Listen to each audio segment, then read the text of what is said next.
Hello everyone, मेरा नाम है तपिश जैन। हाय फ्रेंड्स, मेरा नाम है नेहा जैन। आज हम एक इम्पॉर्टेंट टॉपिक के बारे में डिस्कस करेंगे and that is risk management in trading. हमें कितनी रिस्क लेनी चाहिए, किस हिसाब से हमें मैनेज करना चाहिए अपने किसी भी ट्रेडिंग के सेटअप में। बेसिकली मैं पहले यही पूछना चाहूँगी, एक्चुअली में रिस्क होती क्या है और हमें रिस्क कैसे मैनेज करनी चाहिए। रिस्क क्या होती है? जैसे आप कोई भी काम स्टार्ट कर रहे हो, आप कोई बिजनेस स्टार्ट कर रहे हो या कोई भी चीज़ एक्सपाइट कर रहे हो, तो आपको पहले से पता होना चाहिए कि आपको इस चीज़ में आप कितना रिस्क लेके जा सकते हो, या आपको इतना परसेंट अगर कोई भी लॉस होता है, या फिर आप एक टाइम फ्रेम डिसाइड कर लो तो उस टाइम फ्रेम में मुझे वो काम हो सकता है तो ठीक है, वरना बिल्कुल नहीं करना है। या फिर एक रिस्क हो गई अमाउंट वाइज में देखेंगे तो एक कैपिटल वाइज देखेंगे, मुझे 1 लाख रुपए है, मैं अगर उसमें 10 लाख रुपए का लॉस कर सकता हूँ तो मेरी रिस्क हो गई, तो हमने एक फिक्स कर लिया वहाँ पे वो चीज़ें, तो वो रिस्क हो गई हमारी उसमें काम में।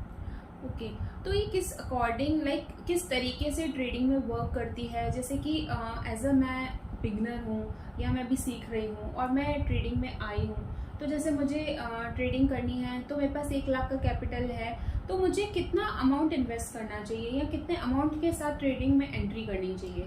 देखो, डिपेंड ये करता है कि आपको ट्रेडिंग आती कितनी है। अगर आप फ्रेशर हो तो आपको जो 1 लाख रुपए का है ना, सिर्फ उसका एक पार्ट लेना चाहिए, मतलब 10,000 रुपये से लाना चाहिए। और अगर आप ऑप्शन बाइंग में आ रहे हो तो सिर्फ आप इनिशियल फेज में एक लोड से कम तो कर नहीं सकते, तो एक लोड से करना पड़ेगा, क्योंकि आपको थोड़ा बहुत पहले मार्केट को समझो। सबसे पहले तो डायरेक्ट नहीं कि आके मार्केट में कूद जाओ, मतलब कि हाँ मुझे स्टार्ट कर दिया, मेरे को आज पता पड़ा, मैंने कल से ट्रेडिंग स्टार्ट करी। पहले उसके बारे में पता करो, सबसे पहला बेसिक पॉइंट यही है। पता करने के बाद आपको देखो प्रैक्टिस तो आपको करनी पड़ेगी। रियल मार्केट में जब तक आप प्रैक्टिस नहीं करोगे तब आपको पता नहीं पड़ेगा कि मैं कहाँ सही हूँ कहाँ गलत हूँ, ये चीज़ रियलिटी तब पता पड़ेगी। तो एक शेयर से प्रैक्टिस करो, एक क्वांटिटी से ऑप्शन बाइंग करते हो, एक लोड से करो। शेयर्स में करते हो, 1-2 शेयर से भी आप स्टार्ट करो, कोई गलत नहीं है उसमें। देखो हमें किसी से वहाँ पे ये नहीं करना कि रेस नहीं है वहाँ पे, तो 1-2 शेयर से प्रैक्टिस करो। उसमें भी आप ये देखो ना, मैं परसेंटेज ऐसे कितना निकाल पा रही हूँ, मैं कितना पॉइंट वहाँ पे कैप्चर कर पा रही हूँ, या कितना मैं ऐसे रखना, मुझे सब चीज़ नोटिस करो, उसके साथ में प्लान करो वहाँ पे चीज़ों को, लेकिन तब सिस्टमेटिक होगा। और 1 लाख में से ऑप्शन पाएंगे, एक पार्ट रखो, 10,000 रुपये से करो। 10,000 रुपये को पहले यूटिलाइज करो अच्छे से। उसमें आप पॉइंट देखो कि मुझे जैसे बैंक निफ्टी की बात करते हैं, बैंक निफ्टी मुझे लगता है कि यार मुझे इतना अमाउंट का लॉस लेना है, कि मतलब मैक्स टू मैक्स मुझे पर डे का 10,000 में से 1,000 रुपये का लॉस लेना है।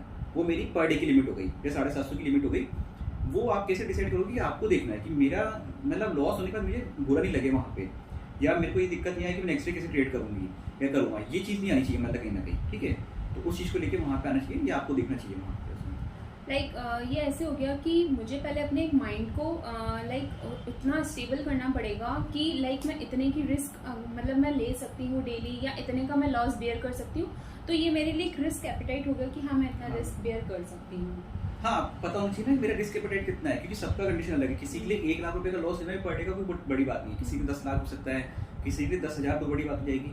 तो सबको अपनी अपनी कंडीशन के हिसाब से देखना चाहिए, बर्डन नहीं आना चाहिए मेंटली। अगर आप बर्डन पे आओगे ना, तो फिर आप क्या करोगे ना, नेक्स्ट डे आपको उसको रिवेंज ट्रेडिंग करने लग जाओगे कहीं ना कहीं, कि मेरा जो लॉस हुआ है मैं उसको रिकवर करूँ वहाँ पे मार्केट से, वो सब चीज़ें आने लग जाएगी ना कहीं। तो वो चीज़ें रिस्क मैनेजमेंट में ध्यान रखनी चाहिए वहाँ पे।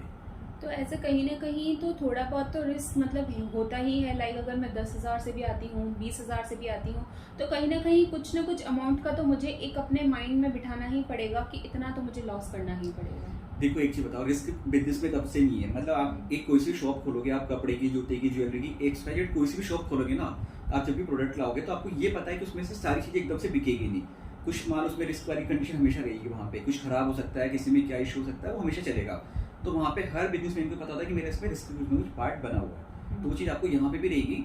अब आपको ये देखना है कि मेरा उसमें से कितना पार्ट खराब होने पे या कितना लॉस होने पे मैं वापस नेक्स्ट डे सर्वाइव कर सकती हूँ, उसके लिए वापस से तैयार हूँ, मतलब मार्केट में ट्रेड लेने के लिए, वो चीज़ देखना है। तो मतलब एग्जैक्टली यही है कि हम पूरा अपना कैपिटल लेके ही ना आए, उसका कुछ पार्ट लेके आए, उसके कुछ पार्ट में से हम जो है लॉस बेयर करें। देखो होता क्या है ना, अगर मैं इनिशियल फेज में बड़ी कैपिटल लेकर आया, मान लो मेरे पास 1 लाख है, मैं पूरा 1 लाख लेके आ गया कि मुझे बड़ा एकदम से कैपिटल से प्रॉफिट लेना है, पर अगर वो गलत ट्रेड हुई ना, मेरी 2-3 दिन में 1 लाख खत्म होने में, क्या 1 दिन लगेगा 1 लाख खत्म होने में, तो फिर वापस नेक्स्ट टाइम मेरे पास कैपिटल नहीं होगा। जब मुझे ट्रेडिंग आ जाएगी ना एक्चुअल में, तब मेरे पास कैपिटल नहीं होगा।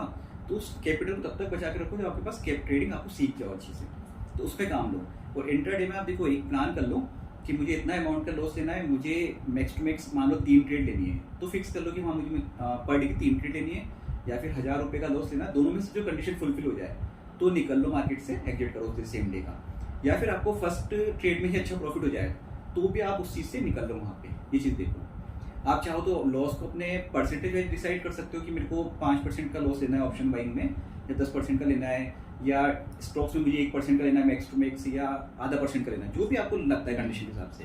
सबका कंडीशन अलग अलग है, तो उसके हिसाब से डिसाइड करो। सो फ्रेंड्स, जैसा कि आज हमने डिस्कस किया कि हमें कितनी कैपिटल है हमारी और हमें कितना इन्वेस्टमेंट करना चाहिए और हमें कितना रिस्क अपना जो है एपिटाइट होना चाहिए। तो आई होप आपको ये वीडियो पसंद आया हो। प्लीज़ लाइक शेयर सब्सक्राइब ज़रूर कीजिएगा। Thank you so much friends. Thank you friends.